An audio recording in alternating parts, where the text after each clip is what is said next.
Assalamualaikum warahmatullahi wabarakatuh. Perkenalkan, nama saya Iksan Asari dengan NIM 105220241. Di sini saya akan menjelaskan pengertian dari hukum administrasi negara atau HAN. Definisi hukum HAN yaitu hukum administrasi negara adalah cabang hukum yang mengatur mengenai penyelenggaraan pemerintahan dan hubungan antara pemerintah dengan warga negara. Secara lebih spesifik, definisi hukum administrasi negara mencakup beberapa aspek utama. Yang pertama yaitu mengatur organisasi dan fungsi administrasi pemerintahan. Yang kedua, mengatur hubungan hukum antara lembaga pemerintahan dengan warga negara. Yang ketiga, mengatur prosedur dan tata cara pengambilan keputusan oleh pejabat administrasi negara. Dan yang keempat, mengatur perlindungan hukum bagi warga negara terhadap tindakan pemerintah. Hukum administrasi negara bertujuan untuk memastikan penyelenggaraan pemerintahan. Hukum administrasi yang efektif, efisien, dan sesuai dengan prinsip-prinsip negara hukum mencakup pengaturan tentang kewenangan, prosedur, dan pertanggungjawaban dalam pelaksanaan tugas-tugas pemerintahan. Yang kedua, kedudukan, fungsi, dan karakter. Kedudukan, fungsi, dan karakter hukum administrasi negara adalah sebagai berikut. Yang pertama, kedudukan HAN merupakan bagian dari hukum tata negara, tetapi lebih fokus pada hal-hal teknis yang bersifat khusus. Yang kedua, fungsi. Fungsi HAN berfungsi untuk mencapai ketertiban umum dan keadilan. Yang ketiga, karakter. HAN memiliki kekuasaan istimewa yang memungkinkan administrasi negara memaksa agar pemerintahnya ditaati.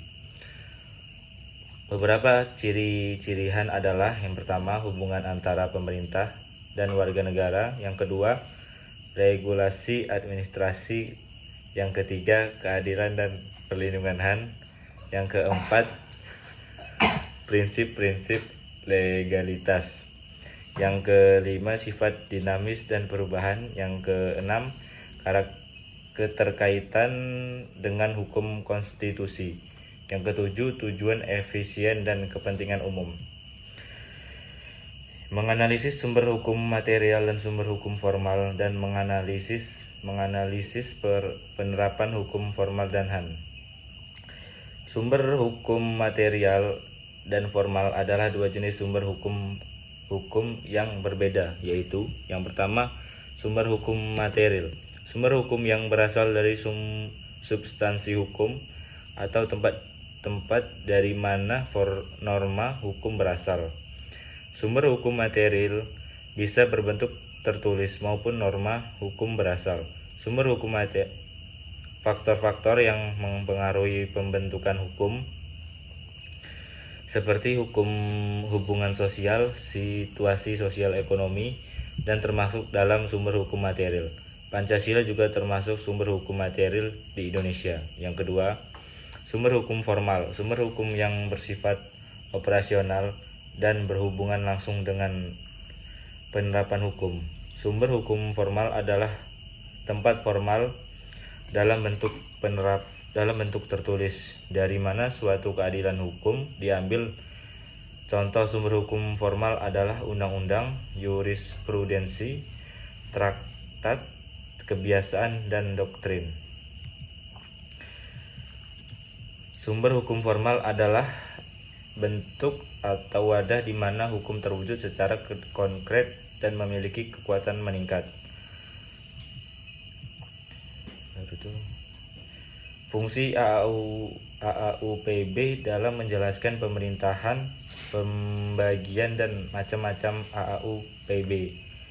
Asas-asas umum pemerintahan yang baik atau AAUPB memiliki beberapa fungsi, diantaranya: yang pertama, sebagai pedoman bagi pejabat administrasi negara dalam menjelaskan pemerintahan. Yang kedua, sebagai alat uji bagi hakim administrasi untuk menilai tindakan administrasi negara. Yang ketiga, sebagai dasar pengajuan gugatan bagi penggugat. AAUPB merupakan prinsip yang digunakan sebagai acuan bagi pejabat pemerintahan dalam mengeluarkan keputusan dan tindakan dalam penyelenggaraan pemerintahan.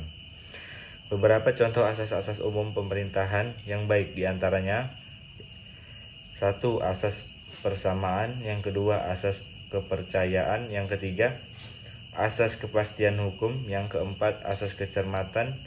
Yang kelima, asas pemberian alasan. Yang keenam, asas keseimbangan.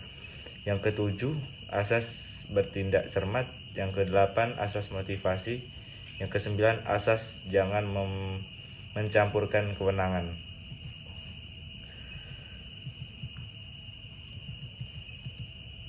Kekuasaan, wewenang, dan kewenangan.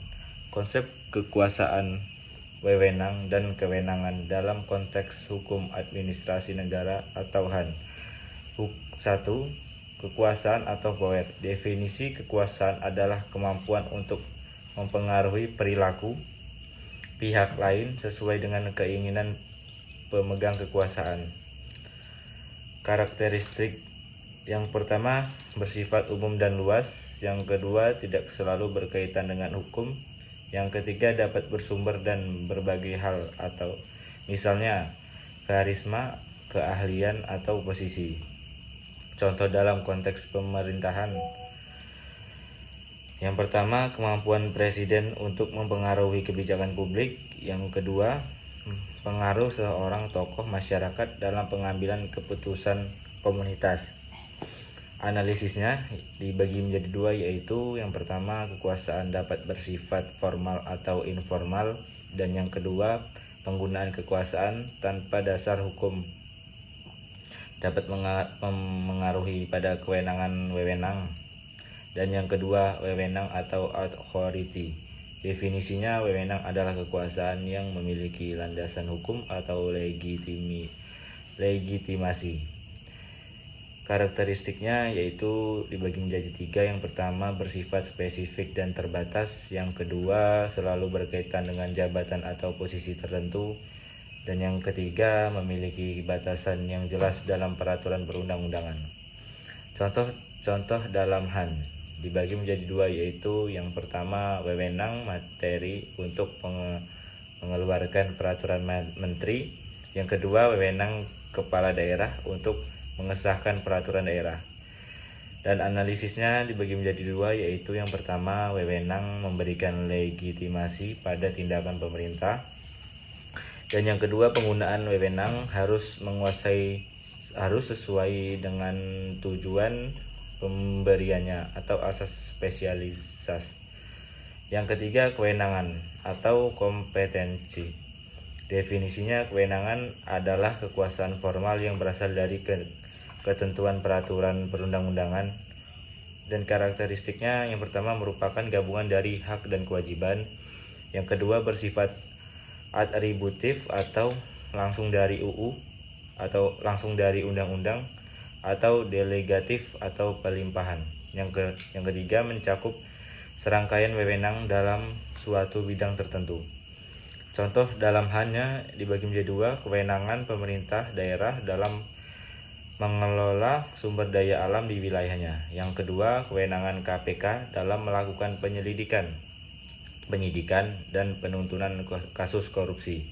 Analisisnya dibagi menjadi dua, yaitu yang pertama, kewenangan menentukan ruang lingkup tindakan hukum pemerintah. Dan yang kedua, penyalahgunaan kewenangan dapat menjadi dasar pembatalan keputusan administrasi.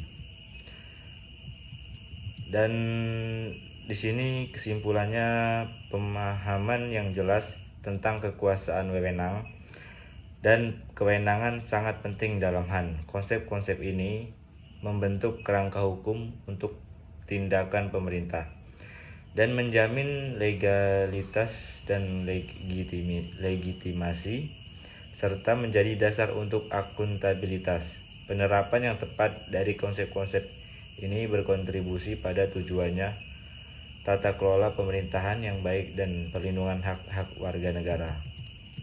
Sekian penjelasan penjelasan tentang hukum administrasi negara atau HAN dari saya. Wassalamualaikum warahmatullahi wabarakatuh.